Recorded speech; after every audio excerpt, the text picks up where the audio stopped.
O terrível rei Luís XIV mantém nas masmorras um prisioneiro misterioso com uma máscara de ferro escondendo sua identidade. Só que os três mosqueteiros buscam libertar esse cara para iniciar uma rebelião e tirar o rei do poder. Fala galera! Hoje no Resumindo Filmes iremos acompanhar O Homem da Máscara de Ferro, um filme de ação e aventura lançado em 1998. Então partiu se inscrever e deixar o like. E agora bora pro vídeo. Começamos na Paris do século 17, onde a população está revoltada com o rei Luís XIV, porque ele começou uma guerra fazendo com que os cidadãos passassem fome e outras dificuldades. E aí vários desses cidadãos começaram a se revoltar contra o rei Luís, porém eles lhe prendiam em calabouços e os deixava para morrerem de fome lá. Só que entre os prisioneiros existe um que se destaca, porque ninguém sabe a sua real identidade, e ele é chamado de o Homem da Máscara de Ferro. Então passamos para o líder dos mosqueteiros chamado D'Artagnan, que está cavalgando pela cidade quando um grupo de protestantes começam a jogar ovos podres nele, pois D'Artagnan é o único dos 4 mosqueteiros que ainda serve ao rei Luís XIV. E falando dos outros 3,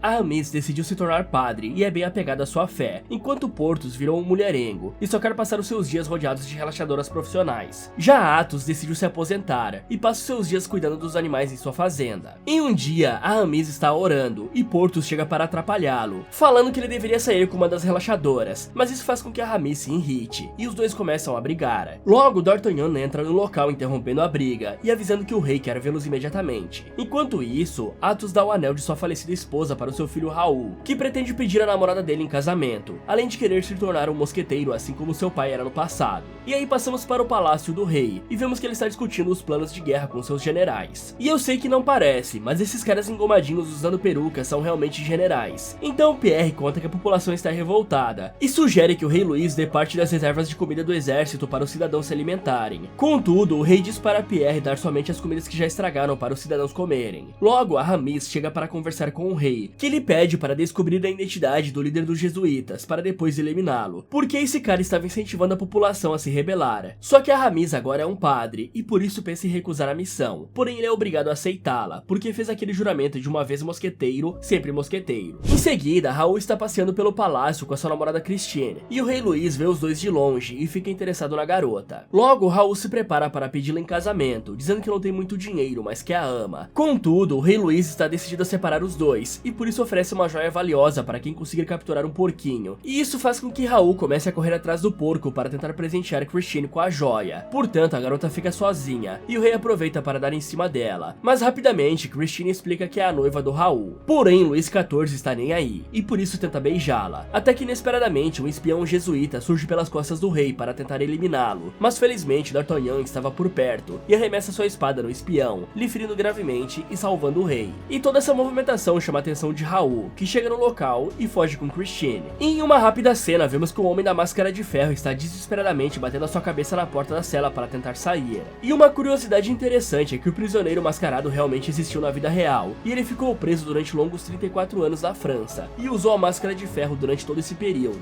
E o mais interessante é que até hoje nunca descobriram a real identidade dele. Algumas pessoas dizem que lhe forçaram a usar essa máscara porque ele era extremamente perigoso. Já outros estudiosos acreditaram que esse prisioneiro era algum parente do rei, e que a máscara não era de ferro e sim de veludo. E essa história ficou tão famosa que foram feitos mais de 20 filmes, criando diversas teorias de quem poderia ser esse prisioneiro. Mas continuando a história, a noite chega e D'Artagnan é informado que Raul retirou seu pedido para entrar nos mosqueteiros. Já de manhã ele decide visitar o pai do garoto para tentar acalmar as coisas, só que Raul chega no local e revela que o rei lhe mandou lutar na guerra, apesar dele já ter cumprido seus anos de serviço militar obrigatório. E Athos, como todo bom pai, fica furioso ao perceber que o rei só está fazendo isso para tentar ficar com Christine, mas D'Artagnan fala que tentará pôr um pouco de juízo na mente de Luís XIV para lhe mudar de ideia. Mais tarde, a população se revolta e ataca o palácio por causa da comida estragada que o rei mandou distribuir, e como consequência, 2 soldados apanham da multidão de pessoas, e os demais se preparam para abrir fogo, porém D'Artagnan lhes impede de fazer isso, e se aproxima sozinho para conversar com a multidão, prometendo que falará com o rei para lhe dar alimentos que não estão estragados. E por D'Artagnan ser respeitado, a população acaba por acreditar na palavra dele, e libertam os soldados que foram capturados. Após isso, o rei Luís termina de relaxar com uma garota, e diz que ela deve ir embora até amanhã. E aí D'Artagnan chega no local usando uma passagem secreta e fala que o rei precisa alimentar a população com alimentos que não estejam estragados. Além disso, D'Artagnan aconselha o rei a se casar de uma vez, ao invés de ficar dormindo com várias mulheres, e até menciona o que ele fez para afastar Raoul de Christine. No entanto, Louis não demonstra arrependimentos e diz que é o rei e que por isso pode fazer o que bem entender. Enquanto isso, Raoul está na guerra e pede para o mensageiro entregar uma carta para sua Christine. Só que logo em seguida, Raoul avança para atacar uma fortaleza inimiga e acaba sendo finalizado por um disparo de canhão. Alguns dias depois, Christine recebe a notícia da morte do jovem e fica arrasada. Já Athos decide sair da aposentadoria e pega sua velha espada para tentar se vingar do rei Louis, que enviou seu filho para a guerra. Portanto, Athos chega no palácio e acerta um soco em D'Artagnan, além de ferir 2 soldados, porém logo ele é rapidamente cercado e capturado. Então D'Artagnan pede para o seu velho amigo se acalmar, explicando que essa tragédia só ficará pior se ele não colocar a cabeça no lugar. Com isso, Athos se levanta sem atacar ninguém, e antes de ir embora chama D'Artagnan de traidor por ter ficado ao lado do rei, e como não houve mortes, Athos consegue sair do local sem maiores problemas. Passando para a noite, Luís XIV convida Christine para jantar, e ela explica que precisa de ajuda financeira porque seu pai morreu, e a sua mãe e irmã estão com uma doença nos pulmões, e disposto a conquistá-la, o rei promete que dará tudo o que Christine e a família dela precisam, incluindo cuidados médicos para tratar a doença da mãe e da irmã dela. Após o jantar, ambos vão para os aposentos do rei, e ele a beija, porém Christine se sente culpada porque Raoul acabou de morrer. No entanto, o rei é bastante sedutor, e por isso consegue convencê-la a relaxar com ele. No dia seguinte, Aramis reúne seus antigos companheiros nas catacumbas de Paris para contar sobre a missão de eliminar o líder dos jesuítas, que o rei Luís XIV lhe deu. Só que inicialmente, os outros mosqueteiros parecem não se importar tanto com essa missão, até que Aramis revela que ele é o líder dos jesuítas, deixando assim os seus antigos companheiros surpresos. E aí Aramis propõe que eles substituam o rei, e tanto Athos como Porthos concordam em ajudá-lo. O problema é que D'Artagnan é extremamente fiel ao Luís XIV, e por isso se recusa a participar disso. Então Aramis relembra o juramento de um por todos e todos por um, que eles fizeram no passado. Já Athos fica furioso, e diz que quando ele e D'Artagnan se encontrarem de novo, um dos dois sairá morto. Passando para o dia seguinte, o rei descobre que Athos foi ao palácio para tentar finalizá-lo, e cobra D'Artagnan por ter escondido essa informação dele. Mas para proteger o seu velho amigo, o cara fala que Athos só fez aquilo porque estava sofrendo por conta da morte do seu filho. Porém o rei não fica convencido, e ordena que D'Artagnan vá atrás de Athos para finalizá-lo. Já de noite, os 3 mosqueteiros chegam disfarçados na prisão em que está o Homem da Máscara de Ferro. No entanto, somente Aramis recebe permissão para entrar no local, porque ele está disfarçado de sacerdote, que é para quem os prisioneiros confessam seus pecados. Portanto, Aramis fica a sós com um prisioneiro mascarado, e explica que está ali para ajudá-lo a escapar, mostrando que trouxe um corpo por debaixo da roupa, que é idêntico ao do mascarado, para assim enganar os guardas. Com isso, Aramis esconde o prisioneiro embaixo da sua roupa, e chama os guardas usando aquele corpo para mentir que o prisioneiro morreu por causa da peste negra. E aí os guardas ficam com medo da doença se espalhar, e por isso concordam em queimar o corpo sem antes verificar se Aramis estava falando a verdade. Após isso, os mosqueteiros conseguem sair da prisão, e chegam no esconderijo dos jesuítas. Logo eles usam uma bigorna e algumas ferramentas para remover a máscara do prisioneiro, descobrindo assim que se trata de Philippe, o irmão gêmeo do rei Luís XIV. Logo, o jovem é levado para descansar em um quarto, e nem sequer consegue tomar um copo d'água direito, porque não está acostumado a beber líquido sem a máscara. Então, Philippe explica que não sabe o motivo de terem feito isso com ele, já que ele costumava viver sozinho em uma fazenda somente com empregados, sem ter contato com os amigos ou familiares. E vale notar que o Leonardo DiCaprio é um ator tão bom que ele consegue interpretar 2 personagens em um mesmo filme, e ainda nos convence que eles são 2 pessoas diferentes. O mais legal é que o DiCaprio tinha acabado de fazer Titanic, ou seja, ele ainda era um ator no início da carreira, e mesmo assim conseguiu se sair bem interpretando 2 personagens. Mas de volta ao filme, 2 serviçais fazem a barba e o cabelo do jovem, e Aramis finalmente decide revelar a verdade para ele, explicando que há anos atrás a rainha Anne deu à luz a 2 bebês gêmeos, só que o marido dela, o rei Luís XIII, percebeu que os irmãos acabariam brigando pela sucessão do trono, e por isso decidiu isolar um dos 2 em uma fazenda, mentindo que ele faleceu após sair da barriga da rainha. Mas anos depois, quando o rei estava em seu leito de morte, ele decidiu revelar que Philippe estava vivo para a rainha, e também para o seu filho Luís XIV. Porém, rapidamente, Luís ficou com medo de perder o trono, e ordenou que Aramis sequestrasse Philippe colocando aquela máscara de ferro nele, e lhe jogando em uma prisão para que ninguém nunca descobrisse que ele teria direito ao trono. E após acabar de contar a história, Aramis revela que estava arrependido por todo o sofrimento que fez o jovem passar, e que seu objetivo agora é fazer com que Philippe recupere tudo que é seu por direito. E para conseguir tal feito, Aramis pretende trocar Philippe e Luís de lugar, já que ninguém irá perceber nenhuma diferença visual, porque ambos são gêmeos. Enquanto isso, Luís XIV recebe uma carta, informando que seu irmão morreu na prisão, sem saber que na verdade aquele era o corpo de outra pessoa. Além disso, o rei também recebe a máscara de ferro, e sente calafrios ao colocá-la. Já a rainha Anne também é informada sobre a morte de Philippe, e começa a chorar em frente a um altar, pedindo pedindo perdão por não tê-lo ajudado, mas de repente D'Artagnan chega ali para consolá-la e os dois se beijam, porque ambos têm um caso há anos. Só que obviamente ele perderá a cabeça se o rei ou outra pessoa descobrir que ele está com a rainha. E antes dos dois se despedirem, D'Artagnan diz que amá-la é uma traição contra a França, mas que não amá-la seria uma traição contra seu próprio coração. E essa foi tão boa que se eu fosse vocês anotaria para usar algum dia. E nessa mesma noite, a Rami conta para Athos que o rei Luís XIV fará um baile de máscaras daqui a algumas semanas, e que essa é a oportunidade perfeita para eles realizarem a substituição entre os irmãos. No entanto, Athos diz que o plano não dará certo, porque Philip passou 6 anos isolado na prisão, se tornando antissocial e esquecendo como se convive em sociedade. E enquanto os dois quebram a cabeça pensando, Porthos está relaxando com algumas mulheres e andando por aí da mesma forma que veio ao mundo. Já no dia seguinte, os mosqueteiros tentam convencer Philip a participar desse plano, mas ele explica que ficou preso durante 6 anos e que agora só quer aproveitar a sua liberdade, vivendo uma vida tranquila de camponês. Contudo, Athos explica que ele, Aramis, Porthos e D'Artagnan só se juntaram porque tinham um sonho em comum, que era o de servir a um rei que fosse bom, justo e que trouxesse paz para a França. E essas palavras fazem com que Philip mude de ideia, e logo ele começa a treinar esgrima, aprende a cavalgar e se comportar como um nobre da realeza. Mais tarde, Christine está no palácio e finalmente recebe a carta que Raoul enviou para ela antes de morrer no campo de batalha. E eu acho que essa carta deve ter parado na alfândega dos Correios Brasileiros, porque demorou uma eternidade para chegar. Mas de qualquer forma, Christine começa a ler a carta, em que Raoul diz que amará ela eternamente, mesmo após a sua morte, e que perdoará Christine se ela decidir ficar com o rei. Com isso, Christine percebe que o rei Luís XIV planejou tudo para ficar com ela, e mais tarde se recusa a relaxar com ele, explicando que ambos vão queimar no inferno pelo que fizeram com Raoul. No entanto, Luís diz que somente Christine queimará no inferno, porque ele é o rei que Deus escolheu para governar a França. Passando para o dia seguinte, os mosqueteiros recebem uma carta informando que o rei decidiu antecipar o baile de máscaras. O problema é que Philip ainda não aprendeu a se comportar como um nobre. Ele até mesmo pede desculpas por ter derramado essa taça de champanhe, mas Athos tenta corrigi-lo, explicando que o rei Luís é arrogante e por isso nunca pediria desculpas. Enquanto isso, a rainha Anne entra no confessionário para contar os seus pecados para o padre, mas fica surpresa ao ver que se trata de Aramis. Então ele revela que Philip está vivo e pede ajuda dela para realizar a substituição entre os dois irmãos. De volta a Athos, ele cria uma maquete do palácio para ensinar Philip onde fica todos os cômodos. Afinal, seria bem estranho se o rei do nada esquecesse onde fica o seu próprio quarto. E outra curiosidade interessante é que o escritor Alexandre Dumas, que criou o conto dos Três Mosqueteiros, se baseou nos mosqueteiros reais da época para criar cada um dos personagens. Então podemos dizer que os Três Mosqueteiros realmente existiram, só que não da forma como é retratada nos livros ou no filme. Só que apesar do nome, os mosqueteiros não utilizavam mosquetes, que é basicamente uma arma parecida com uma espingarda. E isso porque ela era muito pesada e precisava de um suporte para conseguir atirar direito com ela. No lugar do mosquete, os mosqueteiros costumavam usar pistolas pequenas e também as suas famosas espadas de esgrima. Já de noite, o baile se inicia e os mosqueteiros se infiltram usando máscaras para conseguirem se locomover pelo salão sem serem reconhecidos. E aí Luís começa a dançar no baile junto com a sua nova companheira, porque Christine meteu o pé, só que logo o rei vê várias pessoas usando máscaras de ferro e fica abalado, pensando que está tendo alucinações com seu irmão. Com isso, ele se retira do baile e vemos que as máscaras eram reais e que os mosqueteiros planejaram isso para desestabilizá-lo. Então o rei entra no seu quarto para ficar sozinho e Aramis chega no local usando uma das passagens secretas e nocauteia ele com um soco. Alguns minutos depois, Luís XIV acorda e fica surpreso ao ver seu irmão Philip usando suas roupas. Já D'Artagnan está protegendo o quarto pelo lado de fora e nem suspeita que seu rei está sendo sequestrado. Portanto, Philip chega no baile fingindo ser o rei e todos os convidados fazem uma reverência assim que o veem, sem desconfiar de nada. E aí o jovem se senta no trono e uma moça tropeça na sua frente. Só que Philip decide ajudá-la, deixando todos surpresos, já que Luís XIV jamais faria algo assim. Com isso, a rainha Anne percebe que é seu filho Philip e se aproxima para cumprimentá-lo. Porém, quando tudo aparentava estar dando certo, Christine aparece para estragar os planos, revelando para todos que o rei ordenou que Raoul fosse colocado na linha de frente, para ter a certeza de que ele iria morrer na guerra. E na tentativa de calá-la, os guardas tentam prendê-la, mas Philip manda eles largarem Christine, e promete que irá reparar o mal que fez para ela. Só que isso faz com que D'Artagnan fique com uma pulga atrás da orelha, afinal, Luís já teria jogado a jovem no calabouço. Portanto, D'Artagnan manda os guardas buscarem por intrusos, e tira Philip do baile de máscaras. Enquanto isso, os três mosqueteiros estão fugindo com Luís pelo subterrâneo, e vários guardas aparecem para tentar detê-los. Porém, os três não ficaram eternizados na história à toa, e por isso, mesmo estando em desvantagem, conseguem acabar com os guardas sem grandes dificuldades. Logo eles pulam num barco para tentar escapar pelo rio, mas os trabalhadores fecham o portão, lhes deixando preso no local, e fazendo com que eles fossem rapidamente cercados por uma horda de guardas. E aí D'Artagnan aparece para confrontá-los, e Athos ameaça finalizar o rei Luís, fazendo com que D'Artagnan ficasse com medo, e ordenasse a abertura do portão. No entanto, o cara usa a mesma tática que ele, colocando colocando sua espada no pescoço de Philip, e por isso os três mosqueteiros começam a lutar para tentar fugir do local. E eles até conseguem, mas Philip é capturado pelos guardas, e Luiz consegue se soltar. Após isso, o rei analisa seu irmão de perto, e a rainha Anne chega no local e corre para abraçar Philip, pedindo para o rei perdoá-lo. Porém, Luiz empurra sua mãe e dá um soco em seu irmão, fazendo com que D'Artagnan ficasse de joelhos, e implorasse para o rei mudar de ideia, explicando que ele também traiu seu irmão quando o colocou naquela máscara de ferro. Só que Luiz está corrompido de tal forma que ele não muda de ideia, e decide que irá jogar Philip de volta na prisão, colocando novamente a máscara nele, além de ameaçar finalizar D'Artagnan se o cara não lhe trouxer as cabeças dos três mosqueteiros. E em seguida, D'Artagnan escuta um barulho vindo do quarto da Christiane, e ao entrar no local percebe que a garota pulou da janela, deixando uma carta de despedida para sua irmã. E bem que Philip poderia ter feito papel de mal por pelo menos alguns dias para dar tempo do plano ser concluído, mas ele é tão bonzinho que não conseguiu ficar nem 10 minutos no baile sem a galera desconfiar. Além disso, Philip poderia ter ficado trancado no quarto até o baile acabar, afinal ele estaria se passando pelo rei Luiz, e ninguém teria coragem de incomodá-lo, e com menos pessoas por perto, a chance dele ser descoberto diminuiriam bastante. Mais tarde, Philip é levado para a prisão, e Luiz fica com a chave que abre a máscara de ferro. Enquanto isso, os três mosqueteiros chegam em seu esconderijo, e encontram um bilhete deixado por D'Artagnan, avisando que ele atrasou a troca da guarda em 10 minutos, para lhes dar a chance de resgatar Philip. Com isso, a Aramis pega os uniformes clássicos que eles costumavam usar no passado, e os três se vestem se preparando para uma morte certa, pois pensam que o bilhete deixado por D'Artagnan é na verdade uma armadilha. Logo, eles chegam na prisão e mentem que estão com um prisioneiro para conseguirem entrar, aproveitando a troca da guarda para conseguirem libertar Philip de sua cela. Logo, eles encontram o D'Artagnan, e ele explica que quer ajudá-los porque ninguém merece passar pelo que Philip passou. E conhecendo melhor a prisão, D'Artagnan tenta auxiliá-los na fuga, mas o rei Luiz aparece e bloqueia todas as rotas de fuga com seus soldados. E sem escolhas, os três mosqueteiros usam seus mosquetes para finalizar alguns homens do rei, e depois sacam suas espadas para terminar o serviço. Luiz até tenta acertar um tiro em seu irmão, mas erra. Porém, de qualquer forma, eu duvido que um disparo de mosquete conseguiria atravessar a máscara. E aí mais soldados chegam, forçando Philip e os mosqueteiros a se esconderem em um quarto sem saída. E analisando a situação, Philip percebe que todos serão mortos, e por isso diz que os mosqueteiros deveriam entregá-lo para ao menos os três conseguirem sair vivos dessa. No entanto, D'Artagnan fala que não poderia abandonar seu filho, revelando para Philip e também para seus companheiros que ele e a rainha Anne são na verdade os pais de ambos os irmãos. Além disso, D'Artagnan revela que nunca esteve tão orgulhoso, porque sabe todas as dificuldades que seu filho Philip teve que superar. Logo, os soldados se preparam para arrombar a porta, mas os mosqueteiros decidem que vão morrer lutando com honra, e por isso deixam o local e começam a correr na direção dos inimigos. Com isso, os soldados que também são mosqueteiros ficam admirados com esse ato de coragem, e por isso erram os tiros de propósito, e depois prestam continência aos três mosqueteiros, se recusando a atacá-los. Portanto, Luiz fica desesperado, e como último recurso tenta finalizar o seu irmão usando uma faca, mas D'Artagnan entra na frente da lâmina para salvá-lo. Então Philip fica furioso ao ver seu pai caído no chão, e começa a subjugar Luiz com as mãos, mas D'Artagnan usa suas últimas forças para dizer que eles não deveriam se odiar porque são irmãos, e na tentativa de fazer seu irmão se tornar uma pessoa melhor, Philip decide trocar de lugar com ele mais uma vez, colocando a máscara de ferro em seu rosto, e lhe prendendo em uma cela. Após isso, Philip anuncia que Aramis, Porthos e Athos serão os novos conselheiros do rei, e eles se ajoelham para agradecer. Mais pra frente, o dia do funeral de D'Artagnan chega, e Anne comparece para se despedir do seu amor, e aí Philip diz que Athos foi como um pai para ele, e que pode tentar substituir Raoul pro cara não se sentir tão mal. Por fim, o narrador nos conta que Luiz viveu o resto de sua vida em uma fazenda, e que Philip trouxe prosperidade para a França, se tornando o melhor rei que eles já tiveram.